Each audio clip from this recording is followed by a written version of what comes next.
Sector 509 में कुछ गंदे बच्चे इधर उधर दौड़ भाग कर रहे हैं। उनमें से एक खड़ा होता है और देखता है कि गोलेम आ रहे हैं। वो बच्चा आगे बढ़ता है और गोलेम से कहता है कि वो खाने के बदले यह लैंटर्न ले ले। कोई नहीं जानता कि वो गोलेम कहाँ से आया या उसका मालिक कौन है, लेकिन जरूरी बात यह है कि अगर तुम उसे कचरा पकड़ाते हो तो आमतौर पर बदले में वो तुम्हें खाना देता है। लेकिन इस बार उस लड़के को घूरने के बाद गोलेम बस आगे चलता रहता है। वो बच्चा चिल्लाने लगता है, ये पूछते हुए कि जब कल उसने लैंटर्न ले लिया था तो आज क्यों नहीं ले रहा। जैसा कि तुम समझ सकते हो, ये हमेशा पक्का नहीं होता कि तुम जो भी चीज उसे दोगे उसके बदले गोलेम तुम्हें खाना देगा। वो बच्चा गालियां देता रहता है, लेकिन उसका दोस्त उसे सावधान रहने की चेतावनी देता है। कुछ गोलेम पलटकर हमला कर सकते हैं और सच में लोगों को मार सकते हैं। इसी बीच सफेद बालों वाला एक लड़का है जो पूरे तौर में है और जिसे देखकर 99.9% पक्का लगता है कि वही प्रोटैगनिस्ट रे है। वो आगे कूदता है, गोलेम के सामने आता है और उसे लैंटर्न्स, स्क्रूज और ऐसे ही फालतू कबाड़ से भरा पूरा बैग पकड़ा देता है। गोलेम एक पल के लिए घूरता है, बैग पकड़ता है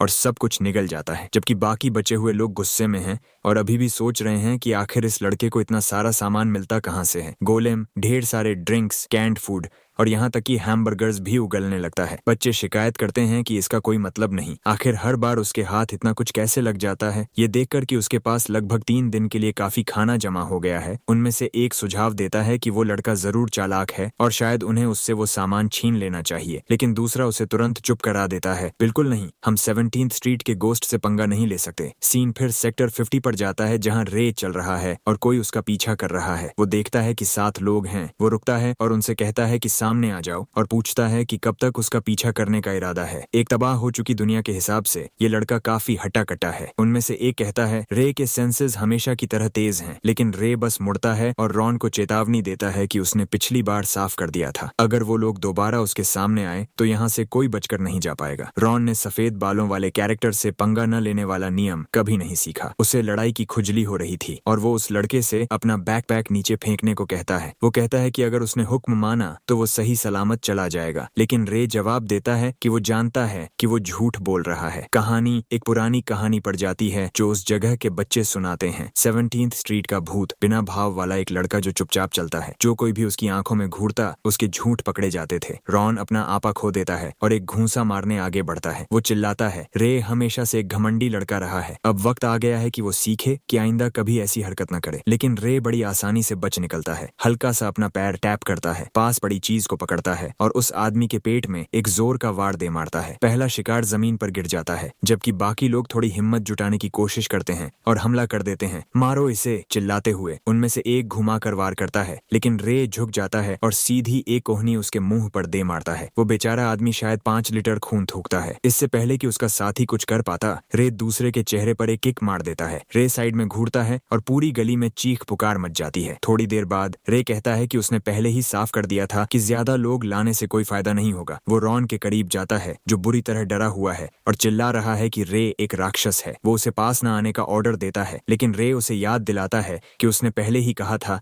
कि ऐसी हरकत करने के बाद वो चलने लायक नहीं बचेगा। उसी पल रॉन फुर्ती से एक छोटा चाकू निकाल लेता है और रे को चेतावनी देता है, पीछे रहो वरना मारे जाओगे। ये देखकर रे सोचता है कि शायद उसे मॉन्स्टर कहना इतना भी गलत नहीं है। जब वो करीब 10 साल का था उसे एहसास हुआ कि वो सबसे अलग है। उसका घुटना छिल जाने पर लोगों ने पूछा कि वो रो क्यों नहीं रहा है। एक दूसरे बच्चे ने पूछा कि उसे उस लड़के पर गुस्सा क्यों नहीं आ रहा जिसने उनके दोस्त को पीटा था। रे को समझ नहीं आया कि उसे गुस्सा क्यों आना चाहिए। फिर जब वो दोस्त आखिरकार मर गया और तब भी उसे कोई परवाह नहीं हुई, हाँ, तब चीजें सच में अजीब लगने लगीं। उसके बाद से बाकी बच्चे उसे अजीब समझने लगे और उससे दूरी बनाने लगे। तभी उसे एहसास हुआ कि जिसे लोग भावनाएं कहते हैं वो उन्हें महसूस नहीं करता। उसे नहीं पता था कि ये गलत है, लेकिन वो बाकियों जैसा बनना चाहता था। वो सोचता था कि क्या वो कभी जान ही नहीं पाएगा कि भावनाएं असली में क्या होती हैं। तब से 6 साल बीत गए और वो अभी भी कुछ महसूस नहीं करता था। लेकिन अजीब बात ये थी कि वो दूसरे लोगों की भावनाओं को पढ़ना जानता था। वो रॉन से कहता है कि यहाँ किसी भी तरह का धारदार हथियार इस्तेमाल न करना एक बिन बोला नियम है। तो या तो रॉन उसे शुरू से लाया था क्योंकि उसका हमला करने का प्लान था, या फिर वो झूठ बोल रहा है। रॉन जिद करता है कि उसे वो कचरे में मिला था, लेकिन रे साफ देख सकता है कि ये झूठ है। अपने सीने में जमा एनर्जी के जरिए रे वो चीजें देख सकता था जो कोई और नहीं देख सकता था। कुछ खास भावनाएं एक खास रंग का माना दिखाती थीं। गुस्सा और प्यार लाल माना था, उदासीनता नीला था, उत्साह और खुशी पीला चमकते थे। ऐसे अनगिनत रंग हैं और उसकी दुनिया उन सबसे भरी पड़ी है। रॉन उस पर चिल्लाता है, पास मत आना वरना तुम सच में मारे जाओगे। लेकिन भारी मात्रा में काला रंग देखकर रे समझ जाता है कि वो आदमी डर में डूबा हुआ है। वो आगे बढ़ता रहता है जबकि रॉन कांपते हुए उसे वहीं रुकने का ऑर्डर देता है। वो पीछे हटता जाता है जब तक कि वो एक दीवार से टकरा नहीं जाता। तभी रे ऐलान करता है कि उसके जैसे झूठे को सजा मिलनी ही चाहिए। लगता है उस लड़के को उसकी पिटाई मिल गई और अब रे ब्रिज के नीचे वापस जा रहा है। उसे पेल याद आता है, वो हरी आंखों वाला लड़का जो ब्रिज के बच्चों को लीड करता है। सभी लोग बहुत खुश होकर उसकी तरफ दौड़ते हैं, चिल्लाते हुए, बड़ा भाई रे वापस आ गया। पता चला कि उसके कुछ दोस्त भी हैं। मुझे तो सच में लगा था कि वो बस एक और अकेला लड़का है। वो सब एक तंग आधे स्क्वायर मीटर के ठिकाने में एक दूसरे से सट कर बैठते हैं और वो सबसे कहता है कि आज जिसे जो कुछ भी मिला है वो उसे बीच में रख दे। बाकी बच्चे जो मेन कैरेक्टर्स नहीं हैं, बेचारे मुश्किल से ही कुछ ला पाए थे और पेल को कोई अंदाजा नहीं था कि वो उसको 7 लोगों में कैसे बांटेगा। लेकिन एक तबाही वाली कहानी के किसी भी प्रोटोगोनिस्ट की तरह हमारे लड़के का इन्वेंटरी भी भरा पड़ा है। सब लोग बहुत एक्साइटेड हैं और कह रहे हैं कि पक्का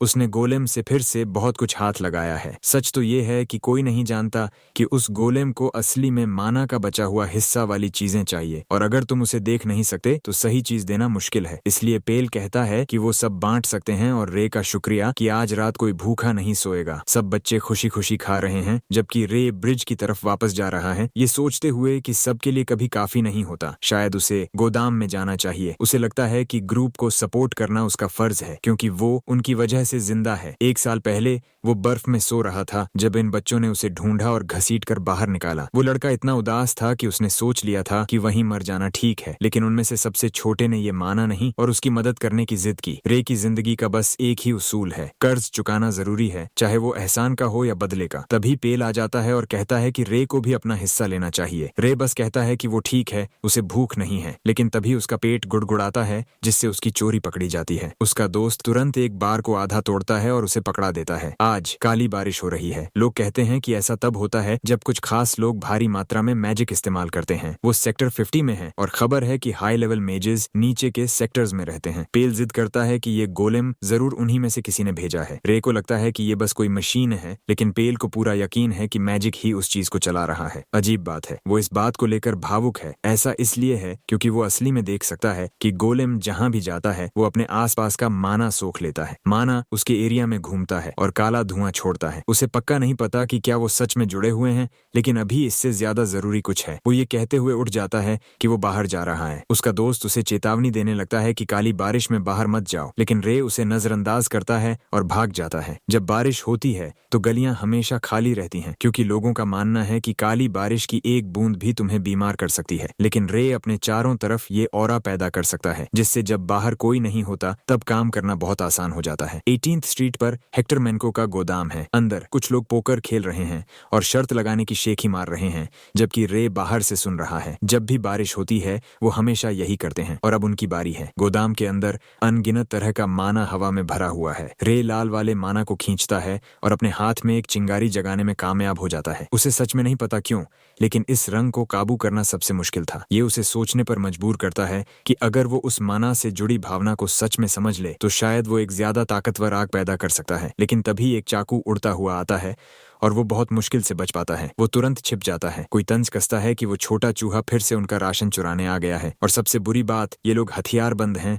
और मैग विजन गॉगल्स भी पहने हुए हैं। रे जानता है कि 3 उसके खिलाफ और सभी उसकी जगह को ट्रैक कर रहे हैं। उसका काम तमाम हो गया है। उसने बिल्कुल उम्मीद नहीं की थी कि उन कमीनों के पास नाइट विजन होगी। वो 3 और चाकू फेंकते हैं और रे उन्हें कड़क घूरी देता है, फिर गलियारे से फिसल जाता है, सबको चकमा देते हुए। उस आदमी को यकीन नहीं होता, लेकिन वो बड़बड़ाता है कि वो लड़का बेवकूफ है जो सीधा उस पर हमला कर रहा। और ठीक तभी रे उसके जबड़े पर एक सीधा घूंसा जड़ देता है। बाकी दोनों समझ नहीं पा रहे हैं कि अंधेरे में रे उन्हें कैसे देख रहा है, लेकिन जाहिर है रे उन्हें नहीं देख रहा है। वो उनकी भावनाओं को पढ़ रहा है। उनमें से एक गुस्से से भरा हुआ था, दूसरा हैरानी से। एक आदमी अपना हाथ घुमाता है और एक और चाकू फेंकता है, लेकिन रे की शक्ति सिर्फ भावना ही नहीं दिखाती बल्कि रे को ये भी दिखने देती है कि अगला वार कहाँ जाने वाला है। वो बच निकलता है, उछलता है और दूसरे की गर्दन पर सीधी एक किक मारता है। वो आदमी थूकते हुए कहता है कि यह नामुमकिन है, लेकिन रे आगे बढ़ता है, उसके पेट में एक घूंसा मारता है और कहता है ऐसा नहीं है। इसी के साथ तीनों आदमी बुरी तरह बेहोश हो जाते हैं। लेकिन तभी एक और आदमी धक्के से अंदर घुस आता है, दरवाजे को किक मारकर खोलता हुआ,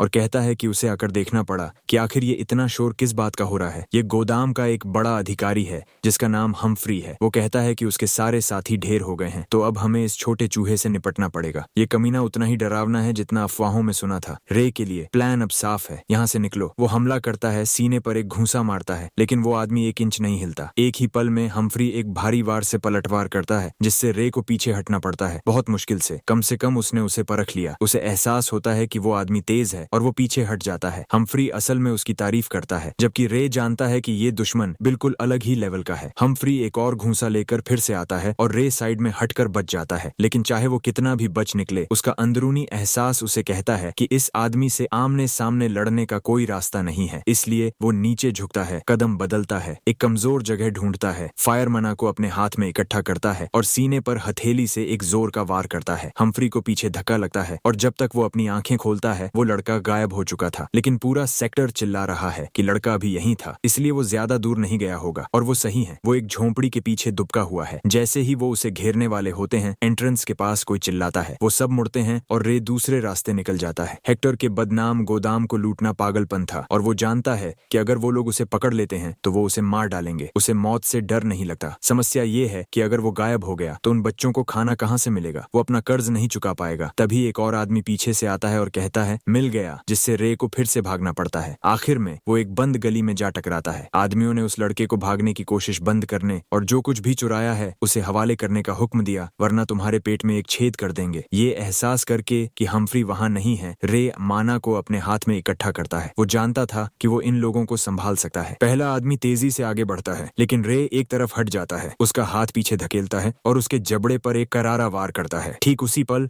दूसरा चाकू लेकर हमला करता है, लेकिन रे पहले ही उस आदमी के हाथ में आग लगा रहा है। और ठीक तभी वो लड़का किलुआ की तरह बिजली खींचता है और सासुके के चिदोरी की तरह उसे सीधा उस आदमी के मुंह में मार देता है। लेकिन फिर भी वो मानता है कि वो फंस गया है। उसके पास जितना माना है उससे कहीं ज्यादा दुश्मन है। वो उसे लगातार इस्तेमाल नहीं कर सकता, इसलिए उसे यहाँ से गायब होना पड़ेगा। लगता है वो उस कबाड़ खाने से निकल जाता है, जबकि वो आदमी उसके पास से दौड़ते हुए निकल जाते हैं। जैसे ही कदमों की आवाज दूर जाती है, वो फैसला करता है कि रात यहीं बिताना सबसे अच्छा है, ताकि वो लोग उसका पीछा करते हुए उसके ठिकाने तक न पहुंच जाएं। वो एक आरामदायक बेड पर हैरानी की हद तक अच्छी नींद का मजा लेता है और अगली सुबह सूरज की रोशनी उसे जगा देती है। वो ये कहते हुए बाहर कदम रखता है कि आसपास कोई नहीं है। तभी अचानक कोई चिल्लाता है कि उन्होंने उसे ढूंढ लिया है। बगल में मुड़ने पर चाकू लिए एक आदमी खड़ा है, जो कहता है कि उसे पता था कि लड़का फिर से दिखेगा। रे देखता है कि ये आदमी गुस्से से जल रहा है, लेकिन रुको, क्या हमारा लड़का अभी तक ठीक नहीं हुआ? पूरी एक रात आराम करने के बाद भी वो वापस ठीक नहीं हुआ। आखिर वो इसे कैसे संभालने वाला है? रे भी अपना छोटा चाकू निकाल लेता है और वो आदमी मुस्कुराता है। ये चाकुओं की असली लड़ाई होगी, असली मर्दों की फाइट। वो हमला करता है, ऐलान करते हुए, जब बात यहाँ तक आ ही गई है तो मुझे पीछे हटने की जरूरत नहीं। मैं इस लड़के को सीधे मार सकता हूँ। लेकिन रे हमेशा की तरह माना के बहाव को पढ़कर बड़ी आसानी से बच जाता है और जब वो आदमी उसे काटने की कोशिश में बगल में झांकता है, रे एक बार फिर पीछे हट जाता है। प्रॉब्लम ये है कि उस अचानक बचाव से उसका संतुलन बिगड़ जाता है और अब वो आदमी लड़के को गुड बाय कहता है, सीधा उसकी आंख की तरफ वार करता है। लेकिन तभी उस कबाड़ खाने में एक गोली चलने की आवाज गूंजती है। उस आदमी का खून बह जाता है और वो मरकर गिर जाता है। पिस्तौल पकड़े एक आदमी रे से कहता है, ये काफी खतरनाक था। वो सिगरेट जलाता है और पूछता है कि रे इतनी सुबह सुबह पंगा क्यों ले रहा है? ये नाइल्स है, 17th स्ट्रीट का बॉस, वही जिसके पास अमेरिकन मैजिक है। वो करीब आता है और रे तुरंत पूछता है कि क्या किसी ने उसे बुलाया था। आमतौर पर वो इस वक्त जागता भी नहीं है। नाइल्स कहता है, हाँ, सुना है हेक्टर के आदमी गड़बड़ कर रहे हैं। फिर उसकी नजर रे के कोट पर पड़ती है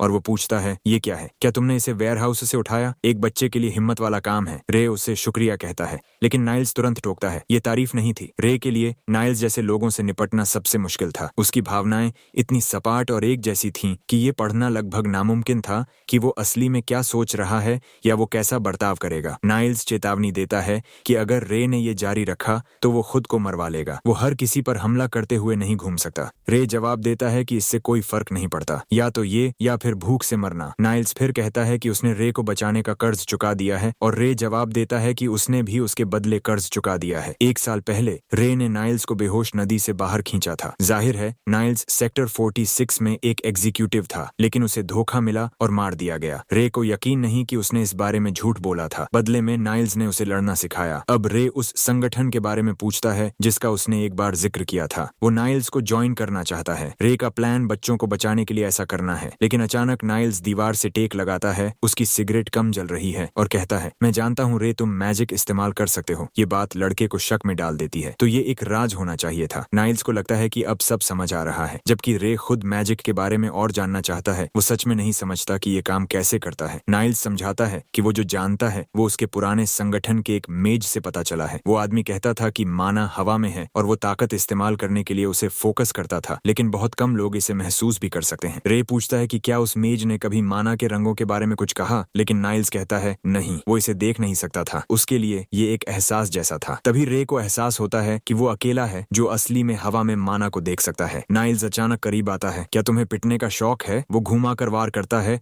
लेकिन लड़का फिर बच जाता है। थोड़ी देर बाद नाइल्स शांति से उसके पास खड़ा होता है, उसके जवाब का इंतजार करते हुए। रे अभी भी उसे ज्वाइन करना चाहता है, लेकिन नाइल्स बस नहीं कह देता है। रे समझ नहीं पाता, लेकिन ऐसा लगता है कि नाइल्स नहीं चाहता कि बच्चे इस जगह पर फंसे रहें, क्योंकि तुम जितना नीचे नंबर वाले सेक्टर्स की तरफ जाते हो, जिंदगी उतनी बेहतर होती जाती है। उसके लिए रे जैसे बच्चे का ऐसी गंदी जगह पर रहकर दोस्त बनाना और ताकतवर बनना बर्बादी होगी। नाइल्स उसे सेक्टर 50 छोड़ने को कहता है। अगर तुम चाहो मैं तुम्हें एक कार दिला सकता हूँ, लेकिन रे मना कर देता है। वो यहाँ बच्चों की देखभाल कर रहा है। नाइल्स तब कहता है, चिंता मत करो, मैं वैसे भी रे जैसे बदमाशों की देखभाल के लिए यहाँ एक अनाथ आश्रम शुरू करने का प्लान बना रहा था। एक बार फिर रे उसकी भावनाओं को पढ़ने की कोशिश करता है, लेकिन वो इतनी धीमी है कि ये बताना नामुमकिन है कि वो झूठ बोल रहा है या नहीं। फिर भी कम से कम नाइल्स एक ऐसा आदमी था जो हमेशा अपना वादा निभाता था। तब रे बताता है कि ऐसा लग रहा था जैसे हेक्टर जंग की तैयारी कर रहा है। उसने हथियारों से भरे अनगिनत ट्रक्स को सेक्टर में आते देखा था। नाइल्स कहता है कि उसे पहले से पता है, इन हिस्सों में किसी भी तरह के हथियार इस्तेमाल करना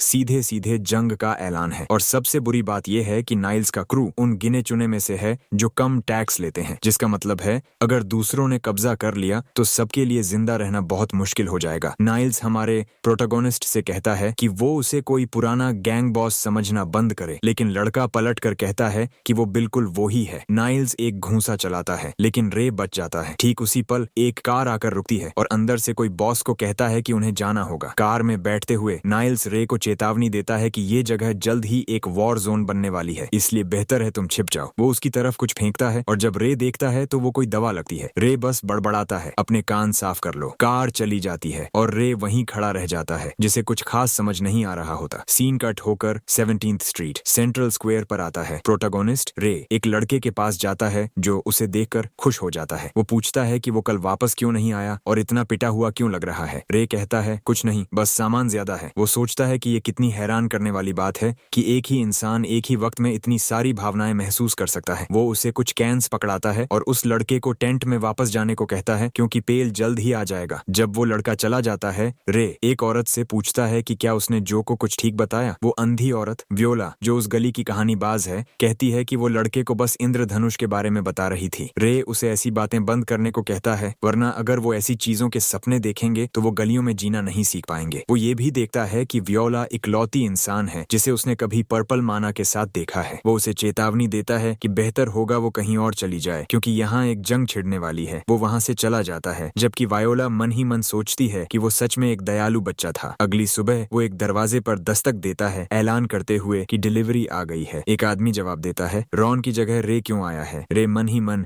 उस बेचारे के बारे में सोचता है जिसकी दोनों टांगें टूट गई थीं। वो उस आदमी से कहता है, तुम्हें ये जगह खाली कर देनी चाहिए। जंग शुरू होने के बाद तुम्हारा कोई कस्टमर नहीं बचेगा। लेकिन आदमी बस कहता है कि उसके पास जाने के लिए कोई और जगह नहीं है। ये दुकान ही मेरा सब कुछ है। वैसे भी शायद जंग होगी ही नहीं। रे पूछता है, क्यों? आदमी समझाता है कि नाइल्स और हेक्टर अभी आपस में बात कर रहे हैं। ठीक तभी दरवाजा खुलता है और हेक्टर के गैंग के लोग बाहर निकलते हैं। चेहरे पर घाव के निशान वाला आदमी खुद हेक्टर था। लड़के को देखते ही वो तुरंत जानना चाहता है कि एक बच्चा वहाँ काम क्यों कर रहा है। वो लड़के की कड़ी मेहनत की तारीफ करता है। इस दुनिया में जिंदा रहने का यही तरीका है। वो रे के हाथ में कुछ सिक्के उछालता मुस्कुराता है और कहता है कि गुजारा करने के लिए कुछ खरीद ले। इसके साथ वो गुड बाय कहता है और अपने क्रू के साथ आगे बढ़ जाता है। लेकिन वो गंजा आदमी रे के कान पर लगा घाव लगभग देख ही लेता है, जिसे वो फुर्ती से अपने हुड के नीचे छुपा लेता है। क्योंकि अंधेरा था, उस आदमी को उसे पहचानने में मुश्किल होती है और हेक्टर उसे जल्दी करने को कहता है, इसलिए वो चले जाते हैं। लेकिन रे को पूरा यकीन है कि उस आदमी ने उसे पहचान लिया था, तो उसने कुछ कहा क्यों नहीं। तब दुकानदार तेजी से अंदर जाता है और नाइल्स से पूछता है, क्या हुआ? नाइल्स जवाब देता है कि बातचीत नाकाम हो गई, जंग होने वाली थी। आदमी पूछता है क्यों? नाइल्स कहता है कि वो उनका ऑर्गेनाइजेशन हथियाने का ऑफर मंजूर नहीं कर सकता था, वो सबसे बुरा ऑप्शन था। वो बस रे को चेतावनी देता है कि इस बीच अपने ठिकाने से बाहर न निकले। वो जानता है कि एक बार जंग छिड़ गई तो उसके पास इधर उधर घूमने की आजादी नहीं होगी। उसे शुरुआत से पहले काफी खाना जमा करना होगा। तभी हम्फ्री की कार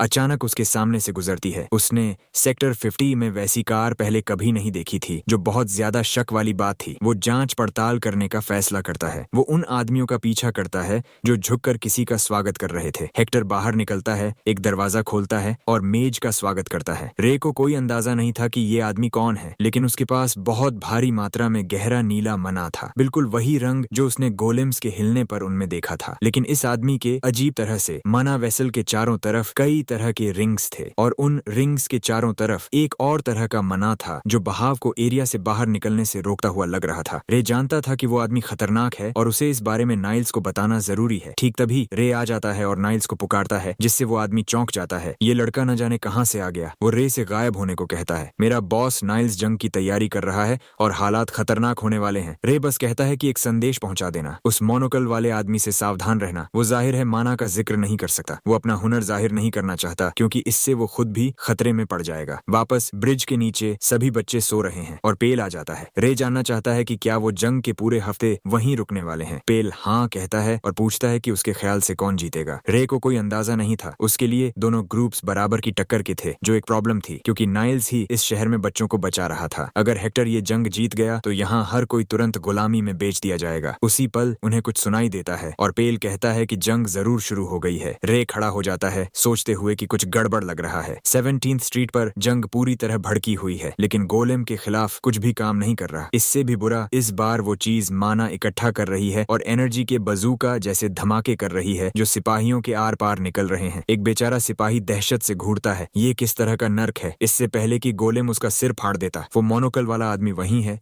नफरत से कहते हुए कि इन जगहों से बदबू आती है। फिर वो शेख ही मारता है कि उसकी ये रचना शानदार है और उसे सब कुछ तबाह करने का हुक्म देता है। वापस पेल के पास वो सोचता है कि वो आवाजें कैसी हैं और रे को न जाने को कहता है। इस बार मामला अजीब लग रहा है। अगर रे गया तो वो सब भी उसके साथ जाएंगे, लेकिन रे जिद करता है नहीं, पेल को वहीं रहना चाहिए। तभी एक और बच्चा जाग जाता है। क्या हो रहा है? पेल नरमी से लड़के के सिर पर हाथ फेरता है और उसे वापस सो जाने को कहता है। ये सब जल्द ही गुजर जाएगा। वो फिर रे से कहता है, ठीक है, मैं बच्चों का ध्यान रखूंगा, क्योंकि उन्हें अकेला नहीं छोड़ा जा सकता। लेकिन रे, ज्यादा दूर मत जाना, बस ये पता करके कि क्या हो रहा है वापस आ जाना। वो रे अब आग की लपटों के बीच खड़ा देख रहा है कि शहर तबाह हो चुका है। सिपाही गोलियों से छन्नी जमीन पर मरे पड़े हैं। उसे वो लाल बालों वाला आदमी मिलता है और वो पूछता है क्या हुआ। वो आदमी हिलता है। रे को बताता है कि वो एक गोलेम लाए थे। लगता है उस मोनोकल वाले आदमी ने उसे काबू कर लिया है और कमर से नीचे कुछ न बचा होने के बावजूद वो अभी भी बात कर रहा है। वो रे को इस जंग में कूदने से मना करता है। बेहतर है तुम भाग जाओ। फिर वो बेहोश हो जाता है। रे उसका मुंह ढंकता है और बड़बड़ाता है कि शांत रहो, क्योंकि रे चीजें संभाल लेगा। ठीक उसी वक्त ब्रिज के नीचे सारे बच्चे मर चुके हैं। पेल उनमें से एक को पकड़ा हुआ है, जबकि गोलेम एक चमकता हुआ जेम सीधा उसके मुंह में दाग देता है। तभी रे के पीछे एक धमाका होता है। वो घूमता है, उस जगह की तरफ तेजी से बढ़ता है। उसे याद आता है कि टेंट वहीं था और जैसा सोचा था वो ठीक वक्त पर बच्चों को एक माना के बजूका से हिट होते हुए देखने के लिए पहुंचता है। जब धुआं छंटता है वहां सिर्फ मलबा और खून बचा होता है और बस हमारा लड़का अब सीधा एवोल्यूशन आर्क में कूदने वाला है। गोलेम पर टूट पड़ता है, लेकिन उसका कोई चांस नहीं है। गोलेम उसे फौरन नोटिस कर लेता है, एकदम मशीन की तरह मुड़ता है और एक बड़ा सा पत्थर उसके पेट में दे मारता है, जिससे वो लड़का सीधा दीवार से जा टकराता है। डैम, बेहतर है तुम भाग जाओ। ये गोलेम लोगों के चिथड़े उड़ा देता है, लेकिन रे अपने आप से बस यही कह रहा है कि उसे ये पक्का करना है कि सब ठीक हो। और फिर आती हैं यादों की झलकियां। सब मुस्कुरा रहे हैं, उसे बड़ा भाई बुला रहे हैं, कह रहे हैं कि वो उसे पसंद करते हैं, अलविदा कह रहे हैं। पेल का एक्सप्रेशन बदल जाता है। वो कहता है कि वो कभी नहीं चाहता था कि रे वापस आए। और हाँ, बिल्कुल, सब लोग जमीन पर मरे पड़े हैं। लोहाने और इलो जागते हैं। अब तुम उन्हें उनका नाम बता रहे हो। अब जब सब पहले ही मर चुके हैं, प्रोटैगनिस्ट वहीं खड़ा है, मुट्ठियां भींचे हुए, कह रहा है कि उसने अभी तक उनका कर्ज नहीं चुकाया है जो उन्होंने उसके लिए किया था। लेकिन तभी उन्हें पास से एक आवाज आती है और एक और डार्क रेजिंग गन चार्ज हो रही है। रे को पूरा यकीन है कि गोलेम ने ही उन सबको मारा है। पुल के नीचे के बच्चे, नाइल की पूरी क्रू, और वो कसम खाता है कि वो उनका बदला लेगा। पता नहीं कैसे, क्योंकि वो विशाल गोलेम आखिरी अटैक चार्ज कर रहा है